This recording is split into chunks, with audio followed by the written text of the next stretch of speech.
నమస్తే welcome to 4 Sides TV news బ్లేస్ నేను మీ సంపత్ కుమార్ ముందుగా బులెటిన్ హెడ్లైన్స్ చూద్దాం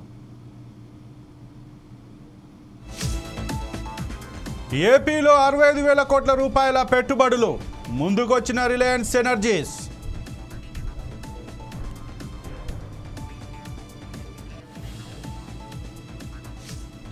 తెలంగాణలో అమృత్ స్కీమ్లో అవినీతి కేంద్రం చర్యలేవని కేటీఆర్ ధ్వజం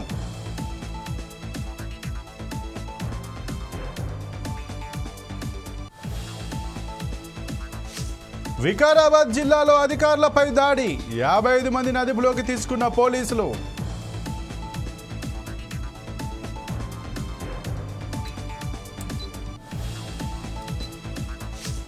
డైరెక్టర్ ఆర్జీవీపై మరో ఫిర్యాదు కూటమి నేతల ఫోటో మార్కింగ్పై చర్యలు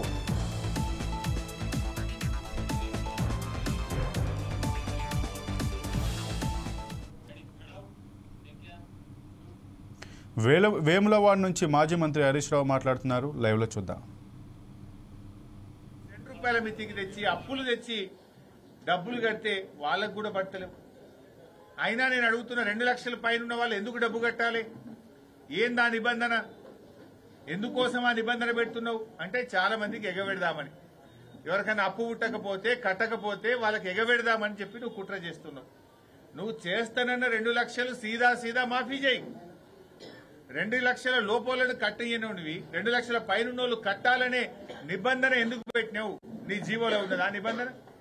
ఏ రూల్ ప్రకారం 2 లక్షల పైన డబ్బులు కట్టాలంటున్నావు? ఏం అవసరం కట్టాల్సిన అవసరం ఏముంది? నువ్వు చేస్తానన్న మాఫీ ఏదో వెంటనే చెయ్యి. నువ్వు ఆలస్యం చేయడం వల్ల వడ్డీల భారం పెరుగుతుంది రైతుల మీద.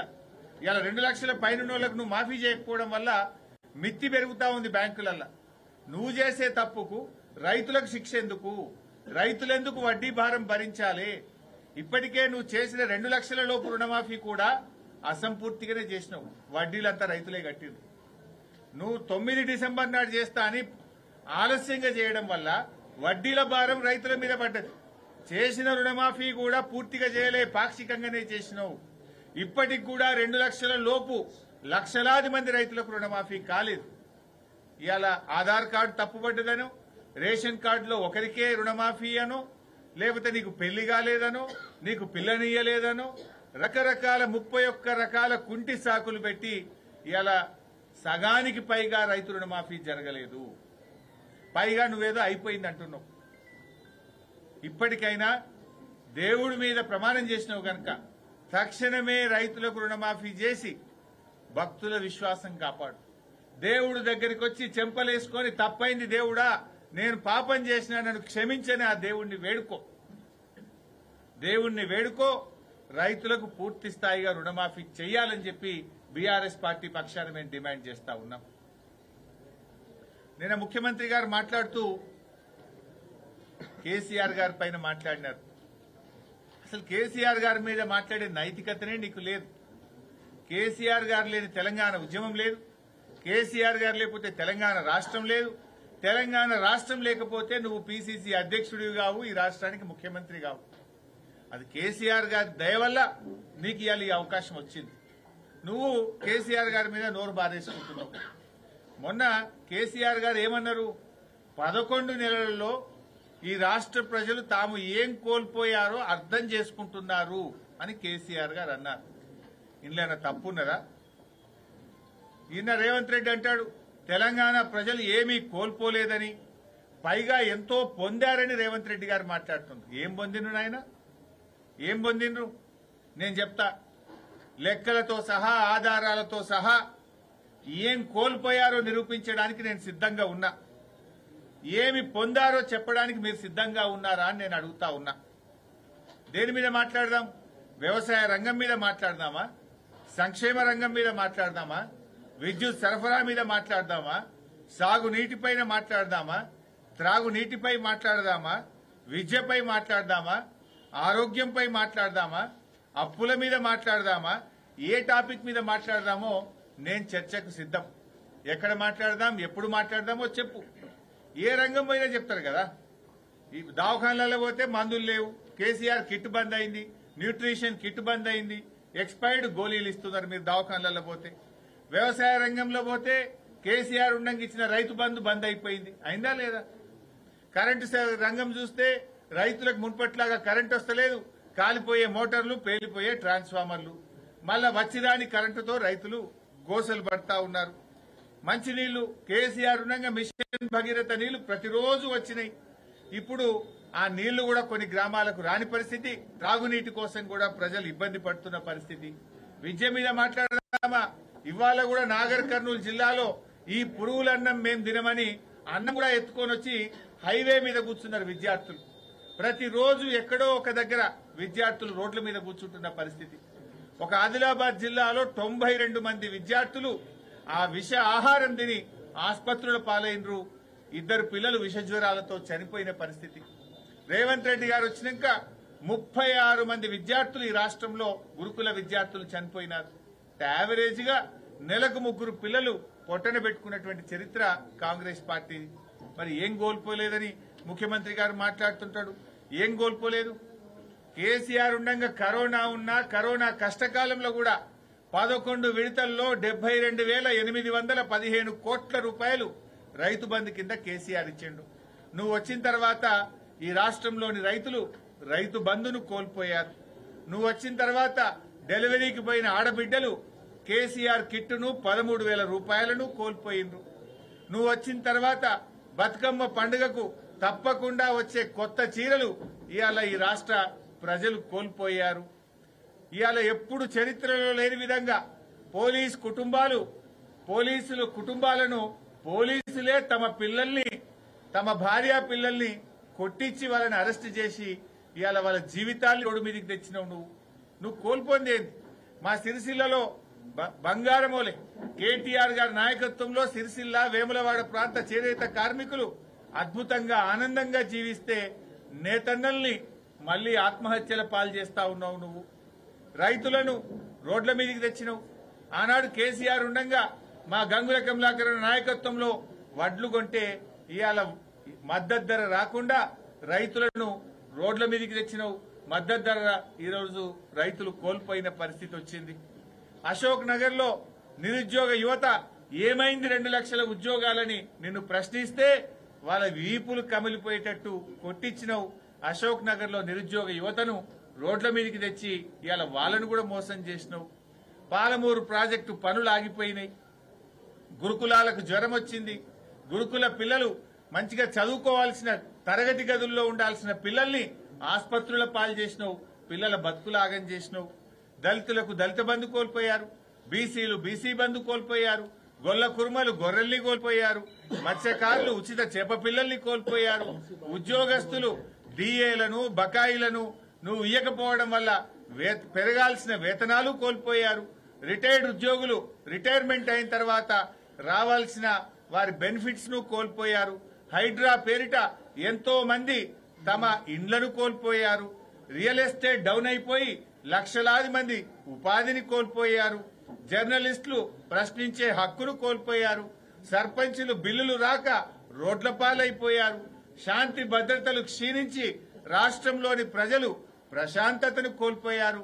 అన్నిటికంటే ముఖ్యంగా అన్ని రంగాల్లో తెలంగాణ నంబర్ 1 గా కేసీఆర్ గారు పెడితే ఈ రోజు తన స్థానాన్ని కూడా తెలంగాణ కోల్పోయింది. ఆనాడు కేసీఆర్ గారి నాయకత్వంలో మిషన్ భగీరథ అంటే తెలంగాణ నంబర్ 1, శాంతి భద్రతలు అంటే Telangana number 1, per capital income అంటే తెలంగాణ నంబర్ 1, పెట్టుబడులలో తెలంగాణ నంబర్ 1, ఐటీ రంగంలో ఉద్యోగాల కల్పనలో తెలంగాణ నంబర్ 1, జీఎస్డీపీలో తెలంగాణ నంబర్ 1. ఇట్లా ఏ రంగంలో చూసినా కేసీఆర్ గారు 10 ఏళ్లలో తెలంగాణ నంబర్ 1 గా నిలిపితే నీ పాలనలో తెలంగాణ తన స్థానాన్ని కోల్పోయింది. ఏం కోల్పోయిందని మాట్లాడుతున్నావు రేవంత్ రెడ్డి గారు? ఇన్ని కోల్పోయింది తెలంగాణ. నీ 12 నెలల పుణ్యమాని ఇవాళ రాష్ట్ర ప్రజలు, అన్ని వర్గాల ప్రజలు, ఈ వర్గం ఆ వర్గం కాదు, రైతుల్ని ఆగం చేసినావు, మహిళల్ని ఆగం చేసినావు, విద్యార్థుల్ని ఆగం చేసినావు, నిరుద్యోగుల్ని ఆగం చేసినావు, ఉద్యోగుల్ని ఆగం చేసినావు. నువ్వు ఏ వర్గాన్ని ప్రతి రంగంలో కూడా ఇవాళ వెనుకబడేసినావు. ఇప్పటికైనా పగ ప్రతీకారాలు మాను, పరిపాలన మీద దృష్టి పెట్టు, సీనియర్లను కాన్ఫిడెన్స్ లోకి తీసుకో. నువ్వు నీ వ్యక్తిగత ఇష్టాయిష్టాలకు రాష్ట్రం నష్టపోవద్దు. మా బాధ ఏంటంటే తెలంగాణ కోసం పోరాడిన వాళ్ళం. కేసీఆర్ గారి నాయకత్వంలో 14 ఏళ్లు రానే రాదు కానే కాదన్న తెలంగాణ కోసం పోరాడిన పార్టీ బీఆర్ఎస్ పార్టీ, తెలంగాణ సాధించిన పార్టీ బీఆర్ఎస్ పార్టీ, తెలంగాణను అభివృద్ధి పథంలో నడిపిన పార్టీ బీఆర్ఎస్ పార్టీ. నువ్వేంది ఏదో 4 ఏళ్లు ముఖ్యమంత్రిగా ఉంటా 4 రాళ్లు వెనకేసుకొని పోతా అంటున్నావు. మళ్ళీ కేసీఆర్ ఏమో 10 ఏళ్ల పాలనలో 100 ఏళ్ల ముందుకు కేసీఆర్ తీసుకుపోతే నువ్వేమో 100 ఏళ్ల వెనుకకు తెలంగాణను తీసుకుపోయే ప్రయత్నం చేస్తున్నావు. మా తాపత్రయం ఈ రాష్ట్రం వెనుకబడద్దు, ఈ రాష్ట్ర ప్రజలు కష్టపడద్దు, ఈ రాష్ట్రం అభివృద్ధిలో ముందుకు సాగాలి, పోరాడి సాధించుకున్న తెలంగాణ ఇంకా అగ్రభాగాన నిలబడాలనేటువంటిదే మా తాపత్రయం. ఇప్పటికైనా సోయి తెచ్చుకో, ఈ రాష్ట్రం మీద పరిపాలన మీద దృష్టి పెట్టు, అన్ని రంగాల్లో వెనుకబడ్డ తెలంగాణను ముందుకు తీసుకొని పో. ఇవాళ ఇచ్చిన మాట ప్రకారంగా రైతు బంధు డబ్బులు 15,000 రూపాయలు రైతుల అకౌంట్లలో వేయాలని దేవుడికి క్షమాపణ చెప్పి ఆ 2 లక్షల రుణమాఫీని సంపూర్ణంగా పూర్తి చేయాలని చెప్పి బీఆర్ఎస్ పార్టీ డిమాండ్ చేస్తుంది. నీ మంత్రులే చెప్పింది కదా, సగం కూడా ఇంకా గాలే. 42 లక్షల మందికి రుణమాఫీ చేస్తామని చెప్పారు, ఇప్పటికి 20 లక్షల మందికే అయింది. ఇంకా 22 లక్షల మంది రైతులకు రుణమాఫీ కాలేదు. నిబంధనలు పక్కకు పెట్టు, షరతులు తీసేసేయి, ఆ 2 లక్షల పైన కట్టాలనే నిబంధన తీసేసి చెప్పిన మాట ప్రకారంగా ఇచ్చిన హామీ ప్రకారంగా రైతులందరికీ 2 లక్షల రుణమాఫీ చేయాలని బీఆర్ఎస్ పార్టీ డిమాండ్ చేస్తుంది. Right boss.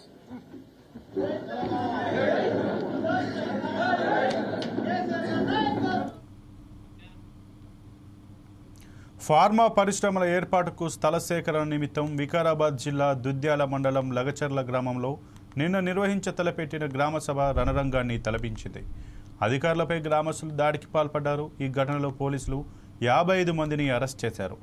దుద్యాల, కొడంగల్, బోమ్రాస్పేట మండలాల్లో ఇంటర్నెట్ సేవలు నిలిపివేశారు. ప్రణాళిక ప్రకారమే దాడి జరిగినట్లు పోలీసులు గుర్తించారు. లగచర్లలో భారీగా పోలీసులు మోహరించారు.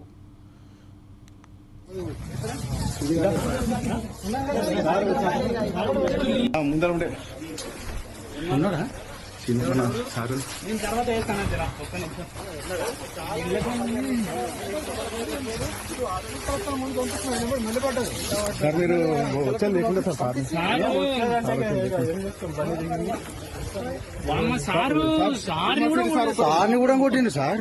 సారు ఎంత ఆపుతుందంటే అంత కూడా వాళ్ళు ముందర ఉండే ఉన్నాడా సారు.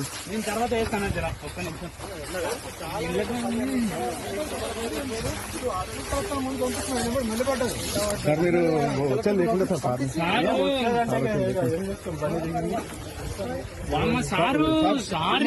సార్ని కూడా కొట్టిండు సార్. సారు ఎంత ఆపుతుందంటే అంత కూడా వాళ్ళు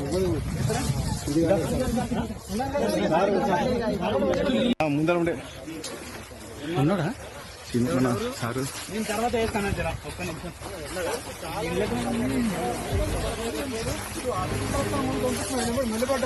సార్ మీరు వచ్చారు లేకుండా సార్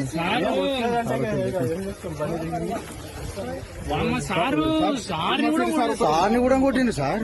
సారు ఎంత ఆపుతుందంటే అంత కూడా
ఇక లగచర్లలో రైతుల దాడిపైన బీఆర్ఎస్ పార్టీ ఆఫీస్ నుంచి మాజీ మంత్రి జగదీష్ రెడ్డి మాట్లాడుతున్నారు. లైవ్లో చూద్దాం.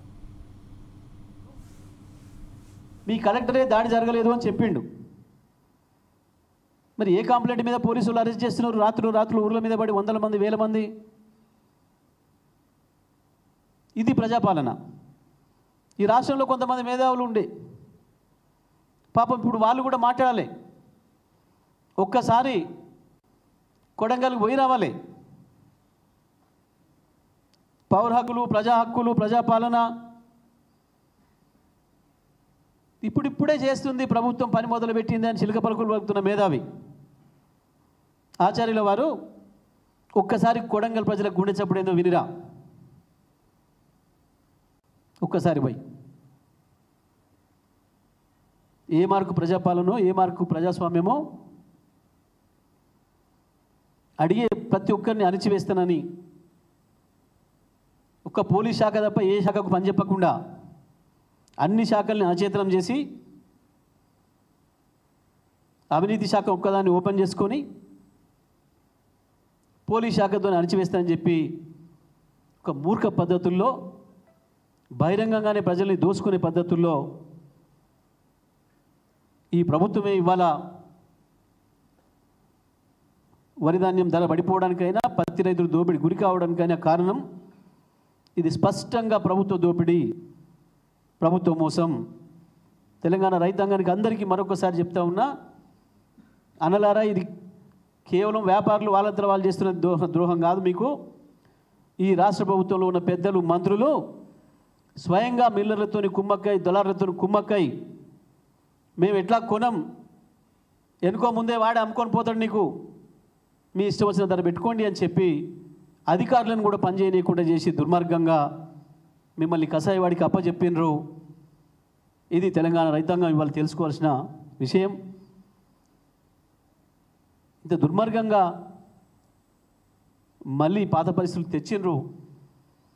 మేము డిమాండ్ చేస్తున్నాం, వెంటనే ఎట్టి పరిస్థితులలో కూడా రైతాంగానికి ఎంఎస్పి ఏదైతుందో మద్దతు ధర, దానిపైన 500 బోనసు పత్తికి కానీ వడ్లకు కానీ మీరు ఇస్తున్నది ఏదైతుందో చేయాలి. వ్యవసాయ శాఖ మంత్రిని డిమాండ్ చేస్తున్న ఈరోజు, లేదా సివిల్ సప్లైస్ మంత్రి, ఇద్దరు ఎవరు సమాధానం చెప్తారో, ఈ రోజు వరకు ఎంత వరి ధాన్యం కొన్నారు, ఎంత పత్తి కొన్నారు, దేనికి ఎంత పేమెంట్ జరిగింది, వడ్లకు బోనస్ ఎంత ఇచ్చిండ్రు, పత్తికి బోనస్ ఎంత ఇచ్చిండ్రో చెప్పి తీరాలి. లేదంటే తప్పకుండా నేను ఏదైతే ఆరోపణ చేసినో దాన్ని మీరు ఒప్పుకున్నట్టే. మీరు డబ్బులు దొబ్బి రైతాంగాన్ని వాళ్ళకి అప్పచెప్పినట్టే. దీనిపైన స్పష్టత ఇవ్వాలని చెప్పి నేను డిమాండ్ చేస్తూ ఉన్నా.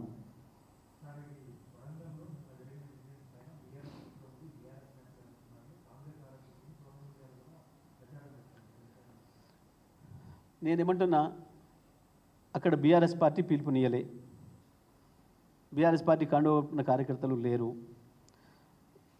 అసలు ఇవాళ మూసి బాధితులు పాపం ఏడ్చుకుంటూ మహిళలు, 9 నెలల గర్భిణీ స్త్రీ ఉన్న ఒక మహిళ మాట్లాడిన దాన్ని, పాపం స్కూల్కి పోయే పసిపిల్లలు మాట్లాడిన దాన్నే పేడ్ ఆర్టిస్టులు పైసలు తీసుకొని మాట్లాడుతున్నారన్న ఈ దుర్మార్గులు, ఈ రాక్షసులు ఇవాళ కొడంగల్ది కూడా బీఆర్ఎస్ మీద పెట్టడం అంటే పెద్ద ఆశ్చర్యమేం లేదు. పంపమను, వాళ్ళ ఆచార్యులు పంపమను. వాళ్ళ ఆచార్యులు ఉన్నారు కదా అందరూ, ద గ్రేట్ ప్రజాస్వామికవాదులు. ఒకసారి కొడంగల్ పంపమని చెప్పు, నిజ నిర్ధారణ కంపెనీ పంపమని చెప్పు.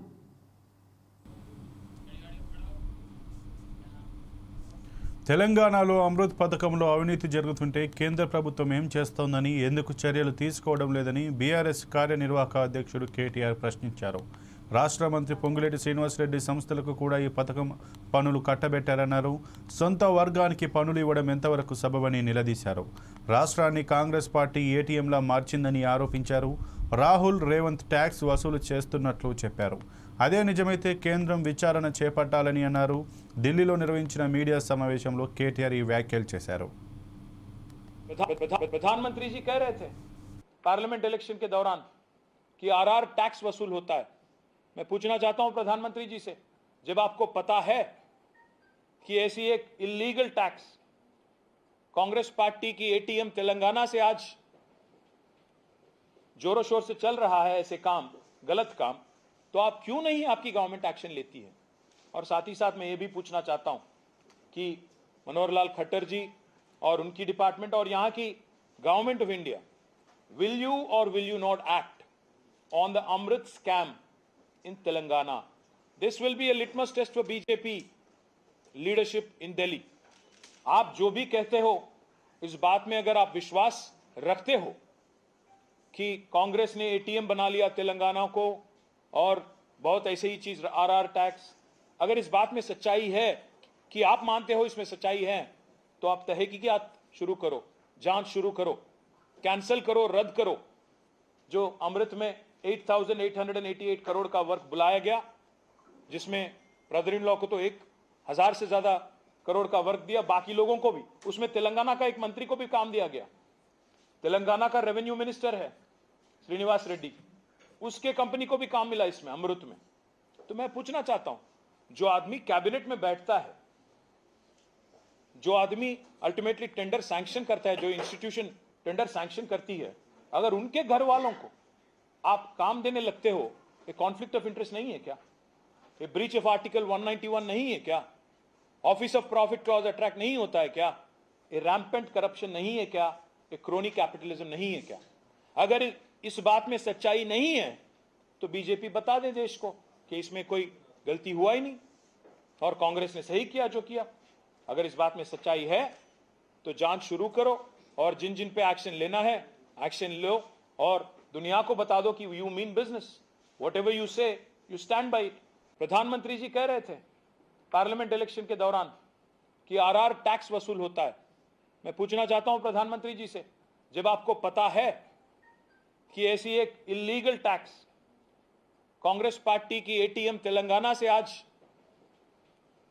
जोरों शोर से चल रहा है, ऐसे काम, गलत काम, तो आप क्यों नहीं, आपकी गवर्नमेंट एक्शन लेती है? और साथ ही साथ मैं ये भी पूछना चाहता हूं कि मनोहर लाल खट्टर जी और उनकी डिपार्टमेंट और यहां की government of India, will you or will you not act on the Amrit scam in Telangana? This will be a litmus test for BJP leadership in Delhi. आप जो भी कहते हो, इस बात में अगर आप विश्वास रखते हो कि कांग्रेस ने एटीएम बना लिया तेलंगाना। రాష్ట్రంలో 65,000 కోట్ల పెట్టుబడులకు రిలయన్స్ ఎనర్జీ సంసిద్ధత వ్యక్తం చేసింది. రిలయన్స్ సంస్థ 500 అధునాతన బయోగ్యాస్ ప్లాంట్లను రాష్ట్రంలో ఏర్పాటు చేయనుంది. గత నెలలో ముఖేష్ అంబానీ, అనంత్ అంబానీలను ముంబైలో మంత్రి నారా లోకేష్ కలిశారు. గ్రీన్ ఎనర్జీ, క్లీన్ ఎనర్జీ రంగాలకు ఏపీ ఇస్తున్న ప్రాధాన్యతను వివరించారు. రాష్ట్రంలో పెట్టుబడులపై అప్పుడే అనంత్ అంబానీ, లోకేష్ మధ్య అవగాహన కుదిరింది. పెట్టుబడులకు పూర్తి స్థాయి రోడ్ మ్యాప్తో ఇవాళ ముఖ్యమంత్రి చంద్రబాబు సమక్షంలో ఒప్పందం జరగనుంది.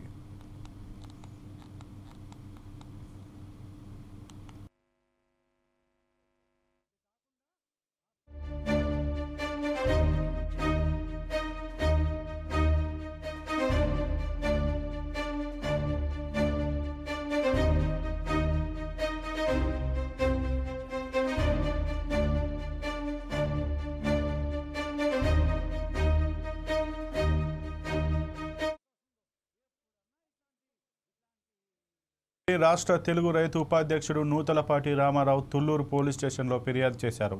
చంద్రబాబు, పవన్ కళ్యాణ్, లోకేష్పై ఆయన సోషల్ మీడియాలో అసభ్యకరంగా పోస్టులు పెట్టారని తెలిపారు. గేదెల ముఖాలకు వీరి ఫోటోలను పెట్టి అవమానించారని పేర్కొన్నారు. ఆర్జీవీపై చట్టపరమైన చర్యలు తీసుకోవాలని కోరారు. కాగా ప్రకాశం జిల్లాలో ఆర్జీవీపై ఇప్పటికే కేసు నమోదైంది.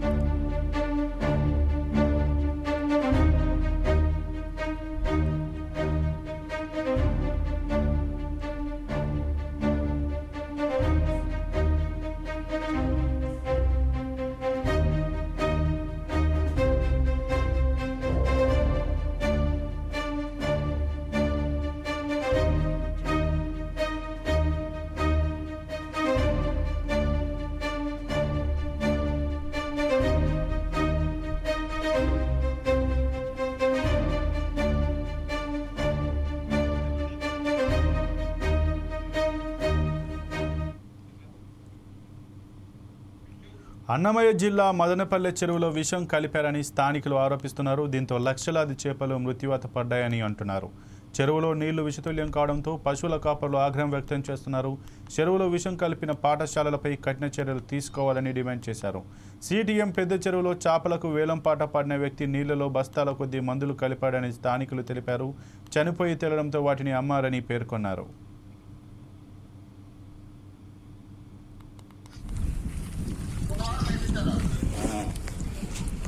ఈ గంటకి ఎట్లా తినేవారు ఈ గొంతులోనే గంట పైన ఉన్నాయి, వారంలో అన్నీ ఉన్నాయి. తనకనాడు మొత్తం సిడిపినాయి, పాసిపోయినాయి.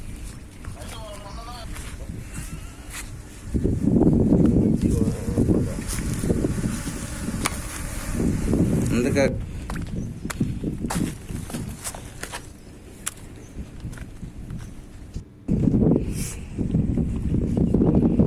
ఇక్కడ వచ్చాయి.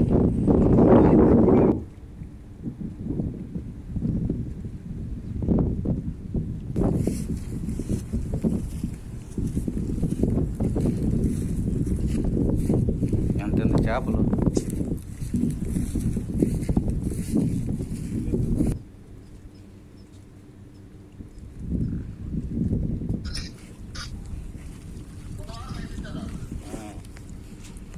ఈ గంటకి ఎట్లా తినేవారు ఈ గొంతులోనే గంట పైన ఉన్నాయి, వారంలో అన్నీ ఉన్నాయి.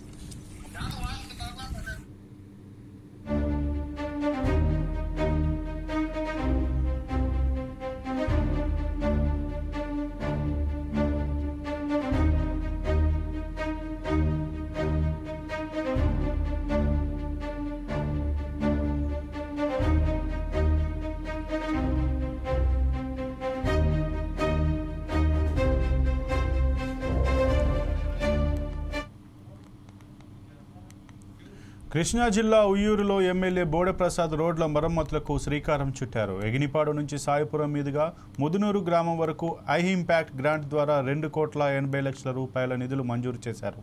ఈ కార్యక్రమంలో భాగంగా సాయిపురంలో భూమి పూజ కార్యక్రమం చేసి పనులు చేపట్టారు.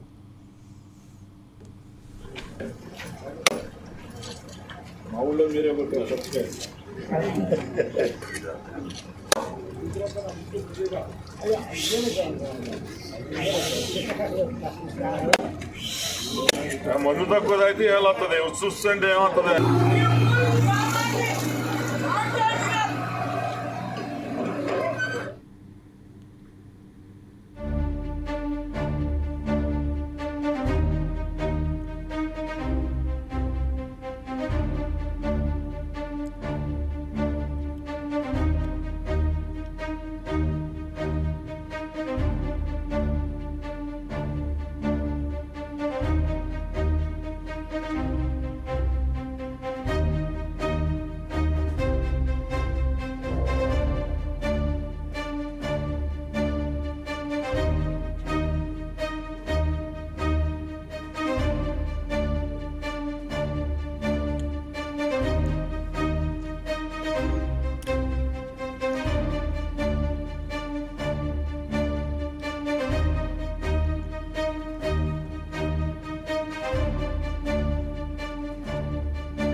ఇక ఇవి ఇప్పటివరకు బులెటిన్లోని అప్డేట్స్. మరిన్ని అప్డేట్స్ కోసం చూస్తూనే ఉండండి 4 Sides TV.